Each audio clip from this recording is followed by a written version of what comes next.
Hi there, my name is Nicole from Within Reach Therapeutic Services here in Arroyo Grande, California. It is likely that you're watching this video in anticipation of my arrival at your workplace in the next few weeks. I find it to be highly important to inform the people that I work with exactly what we're doing and how. I feel that bridging that information allows the work to be more connected and more expansive. And ultimately, that's what we're trying to do, right? We're trying to expand our fascia and relieve the stress that's in our fascia in order for our body to have better function and overall more structural integration. What is fascia? Well, fascia is the layer underneath our skin that lets our skin glide on it. When we become even the least bit dehydrated, our fascia starts to stick to our skin, and that sends inflammation and pain signals to the brain. Now, when our fascia gets disruptions in it, or known as fascial abrasions, it's like a knot in the fascia.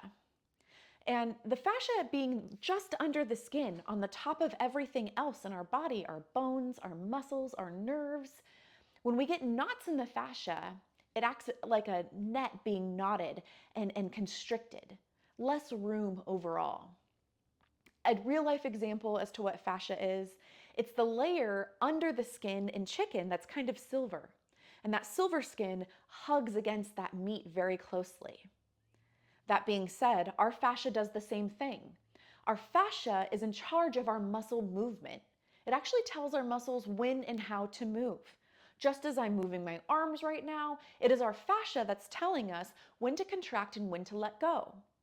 When we get abrasions or knots in our fascia, it causes a disruption in our movement and it causes pain frequently.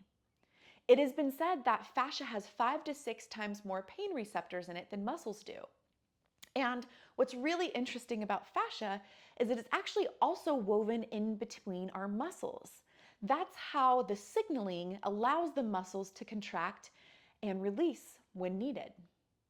It's our proprioceptive system. That's a big word for a few things. One of those is that control over the muscle, but then that also ties into our spatial awareness and how close we are in relative to other things as we move around. Our fascia is extremely important. And you may be thinking, why is fascia coming up now? Is it just some fad? Well, unfortunately, fascia does not show up on any imaging. No CT scans, no MRIs, obviously not x-rays. So it took a while for the medical community to have the technology in order to catch up to discovering what fascia really is and why it is so important and how it gets disrupted and how we can truly work with it so it's able to do more for us. I always tell my clients when we first start, imagine wearing pants that are too tight to dinner. I know it's a silly example, follow me here. When we do that, for some of us who do know this analogy, when we do that, what happens? We get a little nauseous, we maybe have an increased heart rate, we get a little out of breath, we feel so uncomfortable that we need to we're looking for that expansion, that release of that constriction. No different with our fascia. When our fascia gets knots in it, it causes constriction. Imagine everything in your body being squeezed. That's what your fascia is doing when we get fascial abrasions in it. And you may be thinking, how do we get fascial abrasions? Well, there's 4 common ways we get fascial abrasions. One is physical trauma. You bump into something, you fall down, maybe you sleep weird, and you feel wonky. Another way is emotional trauma. So say we are driving in our vehicles and we slam on the brakes because we think we're going to hit somebody in front of us. And we don't, but our fascia doesn't know that because it's really enacted our fight or flight. So our fascia is always in the sensory output and input. It is always working. The other 2 ways we get fascial abrasions is through stagnation. So maybe you have a surgery and you have to sit for a while, or a broken bone, or maybe there's a mental health concern and you spend a lot of time laying down or not doing much with your body. That's an example of how that can play a role. Also, the last and final way is through repetitive motion. And a lot of this happens at work or in our co-curricular activities. That being said, We get fascial abrasions every day without even trying. So it is really important to stretch that fascia out to relieve those fascial abrasions and relieve that tension and relieve that compression on the body. If you don't have a strong consistency with stretching yourself, no worries. I'm here to help. I do assisted stretch. During our session, clothing will remain on. When I work with you, we're going to use the breath to find expansion in the body, to move our blood from our heart to our extremities, and we're going to use the exhale and the release to find more room for stretch. It's a highly communicative session where I'm talking with you the entire time, and we're talking about how much your limits are, or maybe what your goals are for your body, so we can find a good amount of stretch for you.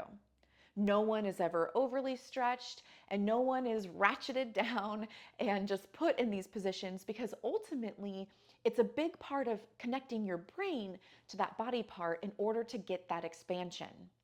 I'm happy to give homework and give you stretches you can do at home, and I love people who are looking for ways to expand their body. I think it's really important to find little moments of time that we can fit our stretches or goals or whatever we're motivated to do for our health into our normal daily activities. If you're sitting at a desk, I can give you stretches to do at your desk. If you're walking or standing a lot, I can give you ways to move your body in order to get that while you're already doing other things. Hey, this day and age, it is so much work and time to perform self-care and to get our bodies and our minds healthy.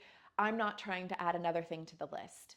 I'm just trying to help inform you and give you opportunities for expansion in your body and in your mind. I look forward to seeing you in our future company engagement. Now, if you have any questions, please do not hesitate to reach out. I will make sure to put some information down below in the description in case you would like to contact me with any questions you may have. And just know that a lot of people who don't maybe necessarily like other forms of body work really enjoy stretch, because your clothing is on, everything's very comfortable, yet you still get that tension release that you need. Our bodies require that. So again, if you have any questions, feel free to reach out. Until then, we'll see you soon.